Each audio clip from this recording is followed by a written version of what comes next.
Hi guys, ഇന്ന് നമുക്ക് ഒരു ടേസ്റ്റി പാനിപൂരി എങ്ങനെ ഉണ്ടാക്കുന്നത് നോക്കിയാലോ. ഇതിനായി ആദ്യം 2 കപ്പ് റവയിലേക്ക് 1 കപ്പ് മൈദയും ആവശ്യത്തിന് ഉപ്പും കുറച്ച് ഓയിലും വെള്ളവും ചേർത്ത് നല്ല രീതിക്ക് കുഴച്ചെടുക്കാം.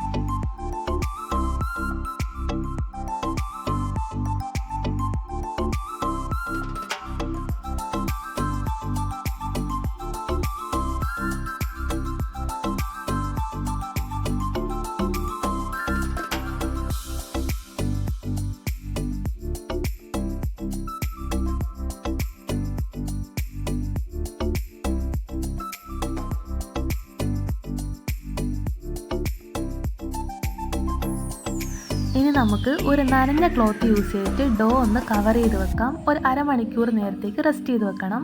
ആ സമയം കൊണ്ട് നമുക്കിതിന് വേണ്ട ഗ്രീൻ ചട്നി തയ്യാറാക്കാം.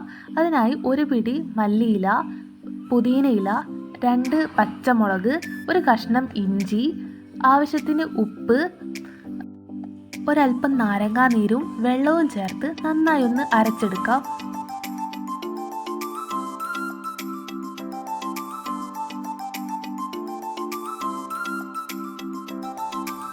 ഇനി ഇതൊന്ന് അരിച്ചു മാറ്റി വെക്കാം.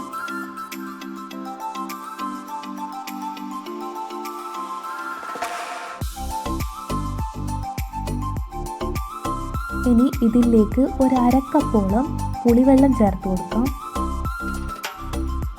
ഇനി കിട്ടുവാണെങ്കിൽ കുറച്ച് ബ്ലാക്ക് സോൾട്ടും ജീരകപ്പൊടിയും ചേർത്ത് നന്നായിട്ട് ഇളക്കി കൊടുക്കാം. ഇനി റെഡ് ചട്നിക്ക് വേണ്ട കാര്യങ്ങൾ നോക്കാം. ഇനി ഒരു പാൻ ചൂടാക്കി അതിലേക്ക് ഏകദേശം 1 കപ്പ് പുളിവെള്ളവും 1/2 കപ്പ് മെൽറ്റ് ചെയ്ത് വെച്ച വെല്ലവും ചേർത്ത് കൊടുക്കാം. ഞാനിവിടെ ഒരു 6 ഡേറ്റ്സ് ആണ് എടുത്തിട്ടുള്ളത്.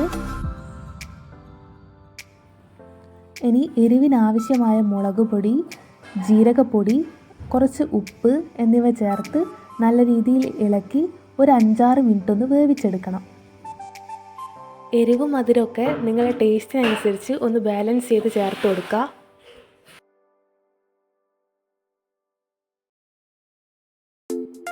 ഇനി നമുക്ക് ഇതൊന്ന് പേസ്റ്റ് പരുവത്തിൽ അരച്ചെടുക്കണം.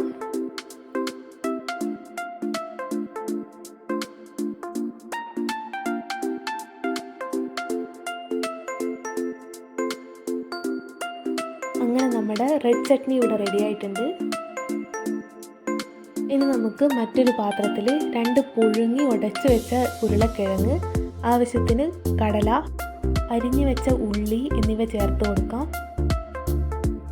ഇനി ഇതിലേക്ക് എരിവിനാവശ്യമായ മുളക് പൊടി, ചാട്ട് മസാല, ജീരകപ്പൊടി, ഉപ്പ്, മല്ലിയില എന്നിവ ചേർത്ത് നല്ല രീതിയിലൊന്ന് ഇളക്കി യോജിപ്പിച്ച് കൊടുക്കാം.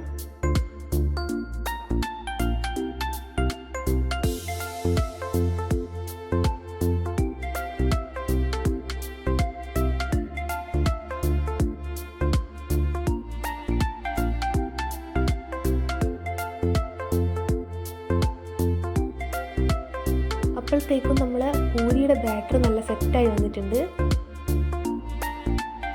ഇനി ഇതൊന്ന് പരത്തി പൂരിയുടെ ഷേപ്പിലേക്കൊന്ന് മുറിച്ചെടുക്കാം.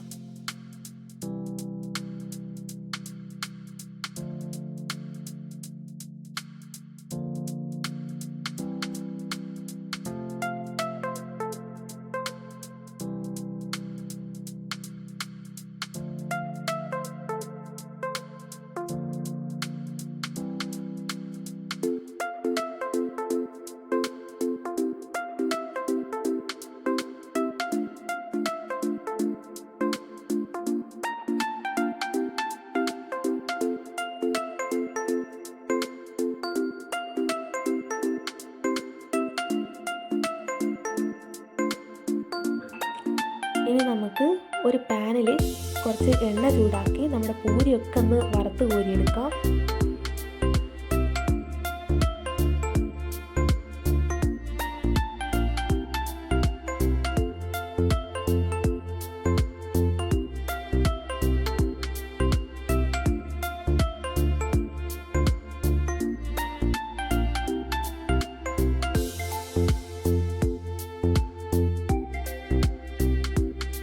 നമ്മുടെ പാനിപൂരി ഇവിടെ റെഡി ആയിട്ടുണ്ട്.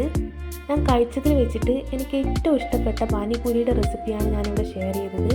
അപ്പം നിങ്ങൾക്കും എന്തായാലും ഇഷ്ടപ്പെടും. എല്ലാവരും ഒന്ന് ട്രൈ ചെയ്തിട്ട് ഫീഡ്ബാക്ക് അറിയിക്കാം.